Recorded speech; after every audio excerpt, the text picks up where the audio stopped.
L'implication de l'ANOPACI, l'Association nationale des organisations professionnelles agricoles de Côte d'Ivoire, dans les prises de décision en Côte d'Ivoire au centre d'un atelier. Une délégation d'hommes d'affaires afro-américains en prospection dans le village d'Anokwakouté. Cette visite vise à faire l'état des lieux des potentialités de ce village pour y investir. Nous en parlerons dans ce journal.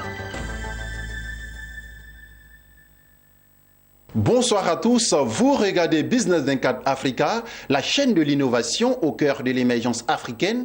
Vous suivez le journal. Du 24 au 26 août, il s'est tenu à Abidjan un atelier de réflexion sur l'implication des agriculteurs dans la mise en œuvre des politiques et programmes de développement agricole en Côte d'Ivoire. Une activité réalisée par l'ANOPACI, l'Association nationale des organisateurs professionnels agricoles, avec l'appui du ROPA, le réseau des organisations des petits producteurs agricoles. Au terme de cette rencontre, une conférence de presse a été animée pour partager les conclusions des échanges avec l'opinion publique. Maruseri et Lawani Babatunde. À l'instar de ces pays africains, le monde agricole ivoirien connaît lui aussi des difficultés. Le changement climatique, la précarité du paysan, la non-attractivité du métier de la terre et l'exode rural des jeunes.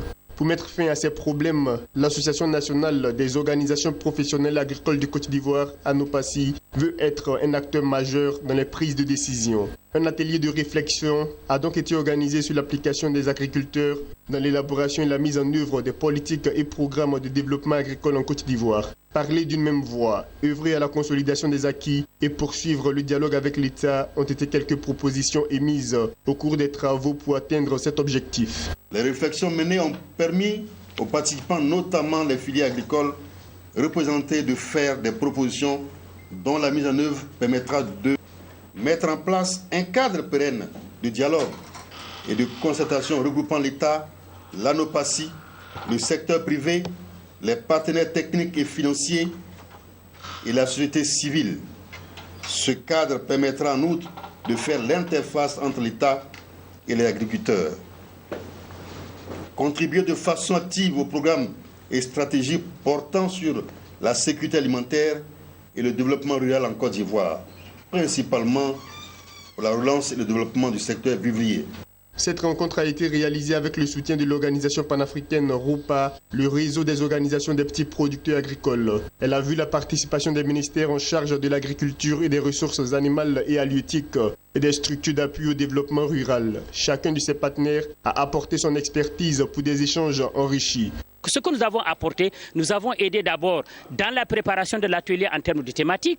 Nous avons apporté notre concours dans les réflexions en termes de conseils, en termes de vision, mais surtout en termes de perspective. Nous avons contribué à la redynamisation de notre organisation, notre plateforme nationale des agriculteurs, parce que vous êtes sans ignorer que l'union fait la force.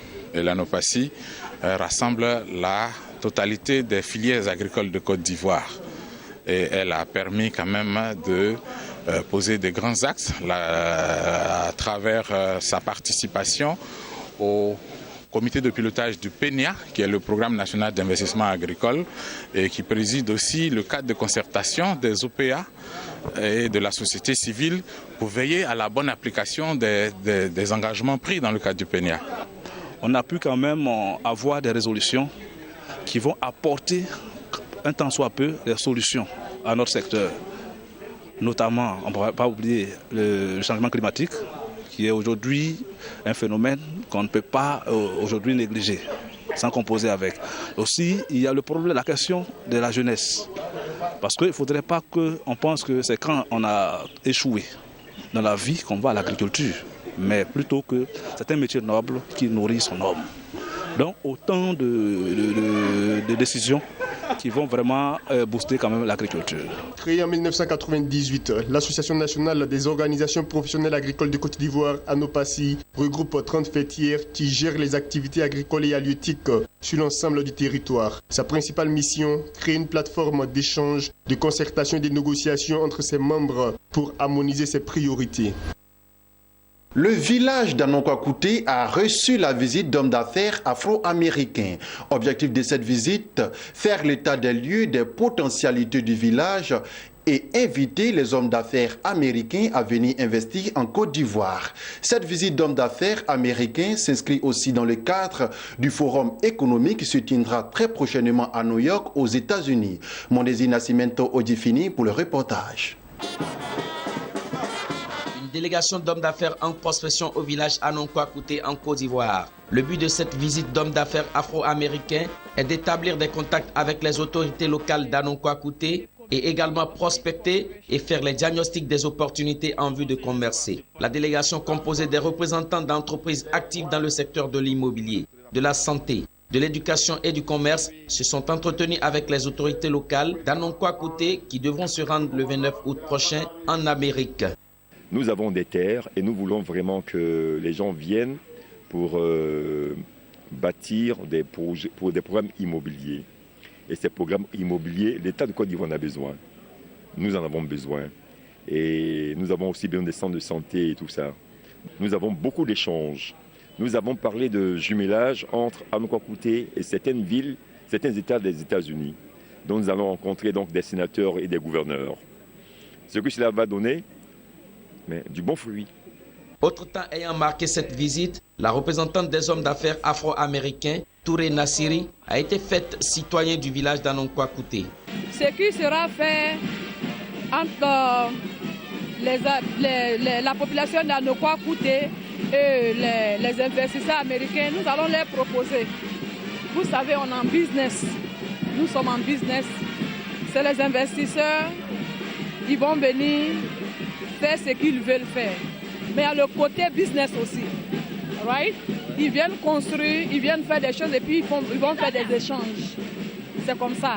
Ce n'est pas de l'argent, mais vous savez, il y a le don à côté et puis il y a le business aussi à côté. Par exemple, les hôpitaux, les écoles sont des dons.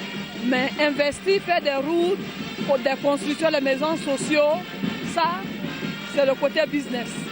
Vraiment, moi je suis très contente. Tout ce que tu commences, tu remercies le bon Dieu. Je remercie le bon Dieu d'avoir commencé cette mise en relation d'affaires. Et aujourd'hui, nous sommes à 25%. Les 75% sont à venir. All right? Les relations bilatérales entre la Côte d'Ivoire et les États-Unis d'Amérique sont au beau fixe. Elles devraient se renforcer avec le prochain forum économique Investir en Côte d'Ivoire qui se tiendra à New York aux États-Unis d'Amérique. En bref et en images, nous poursuivons ce journal et rendons-nous au Burkina Faso où le pays envisage d'émettre un eurobond pour financer son plan de développement 2016-2020 et accélérer ainsi la croissance de son économie, a rapporté l'agence Bloomberg citant le Premier ministre Paul Kabatiba. Nous avions besoin de 9,5 milliards de dollars pour mettre en œuvre un plan de développement quinquennal. Et c'est pour cette raison que le gouvernement va rencontrer les bailleurs de fonds et envisage de lever des fonds sur le marché régional ou de mettre un eurobond, a déclaré M. Thieba. Terminons avec cette information. En République démocratique du Congo, précisément à Kinshasa, la Société nationale d'électricité a révélé l'instauration prochaine d'un système de prépaiement de l'électricité. Avec le compteur de prépaiement, le client paye en avance sa consommation qui est gérée par un code. Dès que ça se termine, il s'approvisionne encore, a affirmé la directrice commerciale provinciale de Kinshasa. Ce système permettra, selon la société, une meilleure maîtrise de leur consommation par les clients tout en permettant à la société électrique de réduire des délestages. C'est ici que s'achève ce journal. L'information continue sur Business 24 Africa, la première chaîne panafricaine d'information économique.